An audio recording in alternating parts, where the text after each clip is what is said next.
ನಮಸ್ಕಾರ. ನೀವು ಪ್ರಾಣಕ್ಕಿಂತ ಹೆಚ್ಚಾಗಿ ಪ್ರೀತಿಸಿದವರು ನಿಮಗೆ ಬೆನ್ನಿಗೆ ಚೂರಿ ಹಾಕಿದ್ದಾರಾ? ನಿಮ್ಮ ನಂಬಿಕೆಯನ್ನು ಆಟದ ವಸ್ತುವನ್ನಾಗಿ ಮಾಡಿಕೊಂಡಿದ್ದಾರಾ? ದ್ರೋಹ ಎನ್ನುವುದು ಶರೀರಕ್ಕೆ ಗಾಯ ಮಾಡುವುದಿಲ್ಲ, ಅದು ನೇರವಾಗಿ ಆತ್ಮಕ್ಕೆ ಇರಿಯುತ್ತದೆ.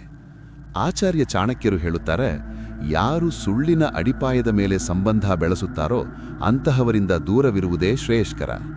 ದ್ರೋಹ ಮಾಡಿದವರ ಬಗ್ಗೆ ಕೊರಗುವ ಬದಲು ನಿಮ್ಮನ್ನು ನೀವು ಹೇಗೆ ರಕ್ಷಿಸಿಕೊಳ್ಳಬೇಕು ಇಂದು ಚಾಣಕ್ಯ ನೀತಿಯಿಂದ ಕವಿಯೋಣ. 1. ಚಾರಿತ್ರ್ಯದ ಪರೀಕ್ಷೆ, ಟೆಸ್ಟಿಂಗ್ ದ ಕ್ಯಾರೆಕ್ಟರ್.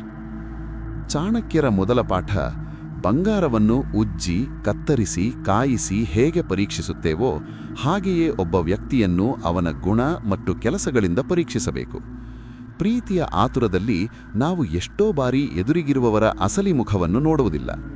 ಚಾಣಕ್ಯನ ಪ್ರಕಾರ, ಯಾರು ಸಣ್ಣ ವಿಷಯಗಳಿಗೂ ಸುಳ್ಳು ಹೇಳುತ್ತಾರೋ ಅಥವಾ ಇತರರಿಗೆ ದ್ರೋಹ ಮಾಡುವುದನ್ನು ಹೆಮ್ಮೆಯಿಂದ ಹೇಳಿಕೊಳ್ಳುತ್ತಾರೋ ಅಂತಹವರು ಮುಂದೊಂದು ದಿನ ನಿಮಗೂ ದ್ರೋಹ ಮಾಡುತ್ತಾರೆ. ವ್ಯಕ್ತಿಯ ರೂಪಕ್ಕಿಂತ ಅವನ ಸಂಸ್ಕಾರ ಮತ್ತು ಚಾರಿತ್ರ್ಯಕ್ಕೆ ಬೆಲೆ ನೀಡಿ. 2. ದ್ರೋಹಕ್ಕೆ ಕಾರಣವೇನು? Why do people cheat? ಚಾಣಕ್ಯರು ಹೇಳುತ್ತಾರೆ, ಅತೃಪ್ತ ಮನಸ್ಸಿನವನಿಗೆ ಸ್ವರ್ಗ ಸಿಕ್ಕರೂ ನೆಮ್ಮದಿ ಇರುವುದಿಲ್ಲ. ದ್ರೋಹಕ್ಕೆ ಕಾರಣ ನಿಮ್ಮಲ್ಲಿರುವ ಕೊರತೆಯಲ್ಲ, ಬದಲಿಗೆ ದ್ರೋಹ ಮಾಡಿದವರಲ್ಲಿರುವ ಅತೃಪ್ತಿ ಮತ್ತು ಅಸ್ಥಿರತೆ. ಕೆಲವರಿಗೆ ಸದಾ ಹೊಸತನದ ಹಪಾಹಪಿ ಅಥವಾ ಅತಿಯಾದ ಆಸೆ ಇರುತ್ತದೆ. ಅವರು ತಮ್ಮ ಲಾಭಕ್ಕಾಗಿ ಯಾರನ್ನಾದರೂ ಬಳಸಿಕೊಳ್ಳುತ್ತಾರೆ. ಚಾಣಕ್ಯನ ಪ್ರಕಾರ ಇಂತಹ ವ್ಯಕ್ತಿಗಳು ಮನೆಯಲ್ಲಿರುವ ಕಳ್ಳನಿದ್ದಂತೆ. ಇವರು ನಿಮ್ಮ ಪ್ರೀತಿಯನ್ನು ಪಡೆಯಲು ಅರ್ಹರಲ್ಲ. ನೆನಪಿಡಿ, ದ್ರೋಹ ಮಾಡುವುದು ದ್ರೋಹಿಯ ದೌರ್ಬಲ್ಯವೇ ಹೊರತು ನಿಮ್ಮ ಸೋಲಲ್ಲ. 3. ಚಾಣಕ್ಯರ ಪರಿಹಾರ, ನಿರ್ಲಿಪ್ತತೆ, ದ ಪವರ್ ಆಫ್ ಡಿಟ್ಯಾಚ್ಮೆಂಟ್. ದ್ರೋಹವಾದಾಗ ನಾವು ಸಾಮಾನ್ಯವಾಗಿ ಏನು ಮಾಡುತ್ತೇವೆ? ಜಗಳವಾಡುತ್ತೇವೆ ಅಥವಾ ಅಳುತ್ತೇವೆ. ಆದರೆ ಚಾಣಕ್ಯನ ತಂತ್ರವೇ ಬೇರೆ. ಚಾಣಕ್ಯ ಹೇಳುತ್ತಾರೆ, ಕಸವನ್ನು ಕಸದ ಬುಟ್ಟಿಗೆ ಹಾಕಿದ ಮೇಲೆ ಅದರ ಬಗ್ಗೆ ಚಿಂತಿಸಬಾರದು. ದ್ರೋಹ ಮಾಡಿದ ವ್ಯಕ್ತಿಯ ಬಗ್ಗೆ ಯೋಚಿಸಿ ನಿಮ್ಮ ಸಮಯ ವ್ಯರ್ಥ ಮಾಡಬೇಡಿ.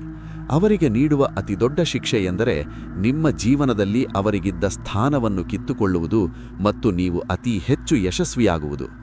ನಿಮ್ಮ ಮೌನ ಮತ್ತು ನಿಮ್ಮ ಪ್ರಗತಿಯೇ ಅವರಿಗೆ ನೀಡುವ ತಕ್ಕ ಉತ್ತರ. 1 ಬಾಗಿಲು ಮುಚ್ಚಿದರೆ 1000 ಬಾಗಿಲುಗಳು ತೆರೆಯುತ್ತವೆ. ನಿಮ್ಮ ನಂಬಿಕೆಯನ್ನು ಅರ್ಹ ವ್ಯಕ್ತಿಗೆ ಮಾತ್ರ ಮೀಸಲಿಡಿ. ನಿಮ್ಮನ್ನು ಗೌರವಿಸದವರಿಂದ ದೂರವಿರುವುದೇ ಶ್ರೇಷ್ಠತೆ. ನೀವು ಎಂದಾದರೂ ಇಂತಹ ಪರಿಸ್ಥಿತಿಯನ್ನು ಎದುರಿಸಿದ್ದೀರಾ? ಅದರಿಂದ ಹೊರಬರಲು ನೀವು ಪಟ್ಟ ಶ್ರಮವೇನು? ಕಾಮೆಂಟ್ನಲ್ಲಿ ಹಂಚಿಕೊಳ್ಳಿ. ಪ್ರೀತಿಯಲ್ಲಿ ನೊಂದು ಹೋಗಿರುವ ನಿಮ್ಮ ಗೆಳೆಯರಿಗೆ ಈ ವಿಡಿಯೋ ಶೇರ್ ಮಾಡಿ ಅವರಿಗೆ ಧೈರ್ಯ ತುಂಬಿ. ಸಬ್ಸ್ಕ್ರೈಬ್ ಆಗಲು ಮರೆಯಬೇಡಿ. ಸ್ವಾಭಿಮಾನದಿಂದ ಬದುಕಿ. ಇದು ನಿಮ್ಮ ಚಾಣಕ್ಯ.